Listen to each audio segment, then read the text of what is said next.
इस news channel पर जो भी वक्ता ने कहा वो उसकी अपनी राय है, जिसकी पुष्टि नेशन न्यूज इंडिया नहीं करता। धन्यवाद। बात को रखने का काम नहीं किया, लिखित में सुझाव भी दिए जी, और उन सुझावों को सरकार मानने का पूंजीपतियों को दबाव में काम कर रही है और सारे देश को पूंजीपतियों के लिए लौटाने का काम कर रही है।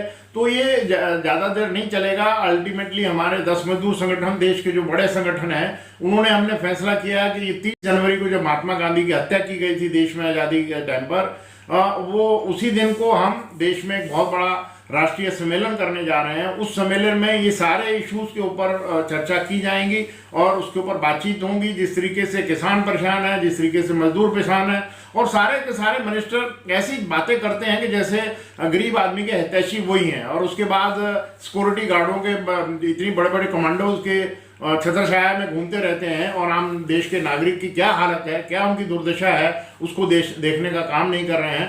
तो हम उस अपने राष्ट्रीय सम्मेलन में एक राष्ट्रीय अपना प्रस्ताव भी लाएंगे, जिसके अंदर आम देश के नागरिक को, आम देश के वर्कर को, किसान को, मजदूर को इकट्ठा करने का काम करेंगे। और हम प्रयास करेंगे कि आने वाले चुनाव में ऐसी सरकार देश को मिले जो आम देश के नागरिक के हितों की रक्षा करे और हिंदुस्तान को तरक्की करे, और हिंदुस्तान जो है वो विकसित देश से, विकासशील देश से विकसित देश बन जाए और हम दुनिया के अंदर, दुनिया के ग्लोब में हिंदुस्तान का नाम भी जो है वो 1 नंबर पर गिना जाए।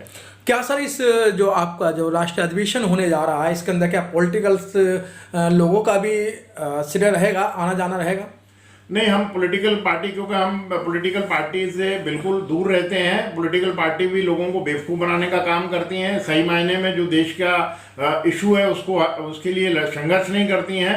और इसलिए हमारा हिंद मजदूर सभा जो है वो नॉन पॉलिटिकल ऑर्गेनाइजेशन है। We are free, independent and democrat organisation. हम आम देश के वर्कर के सहायता से ये ऑर्गेनाइजेशन चलाते हैं और हम चाहेंगे कि हमारे मजदूर में बहुत बड़ी ताकत है। अगर मजदूर की ताकत को हम इकट्ठा कर लेंगे तो देश के अंदर कोई भी ताकत जो है पूंजीपतियों की, उनको कुचल नहीं सकती है। सर, और संगठनों से, सभी किसान संगठनों से, सभी देश के जितने भी बुद्धिजीवी हैं, जितने भी जो देश के हितैषी हैं, जो देश के अपना समझते हैं, उनसे हम अपील कर रहे हैं। और उसमें अपील भी आएगी कि वो देश को बचाने के लिए, देश के आम कामगार, मेहनतकश मजदूर जो देश का निर्माण करता है, उसके हकों की रक्षा के लिए, देश के निर्माण के लिए वो हमारी अपील पर एक मंच पर आएँ और हम देश के अंदर अपनी चुनी हुई सरकार को उसको ये बता पाएं कि आप वर्कर द्वारा चुने गए हैं, वोटर द्वारा चुने गए हैं, आप कोई ऊपर से आकर तानाशाह आपको नहीं बनने दिया जाएगा।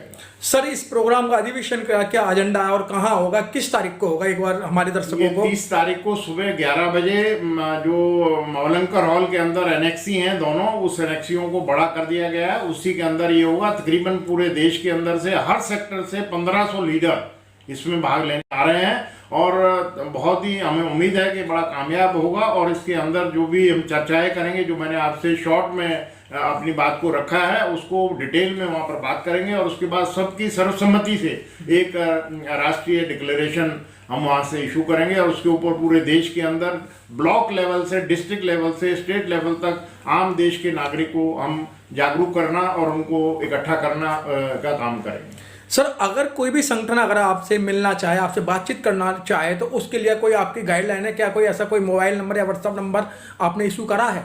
उसमें अभी जो हमारा जो सम्मेलन में जो चर्चा करने के बाद जो 10 हमारे मजदूर संगठन है, बड़े इंडिपेंडेंट फेडरेशन हैं, यूनियंस हैं, और उसके अंदर रेलवे के फेडरेशन है, पोर्ट एंड डॉक के हैं, कोल के हैं, डिफेंस के हैं, बैंक हैं, इंश्योरेंस हैं, PSUs हैं, उनके भी तमाम नेता आएंगे और किसान के नेता भी हमारे साथ आएंगे। दूसरे आम अनऑर्गेनाइज सेक्टर में काम करने वालों के भी बड़ी बड़ी यूनियनों के नेता आएंगे। उसमें खुला अधिवेशन है और सबको बात रखने का मौका मिलेगा और उसके बाद सबको सुनने के बाद एक हमारा जो डिक्लेरेशन आएगा, उसमें हम सारी चीज़ों को समाहित करेंगे और उस पर अपील करेंगे हम देश के हर एक नागरिक से, जो भी देश को अपना समझता है और देश से प्यार करता है, कि वो इन ऐसी पूंजीवादी ताकतों के खिलाफ डट के खड़ा हो और अपने देश को इस मुसीबत से निकाले और अपने देश को बनाने का काम करे।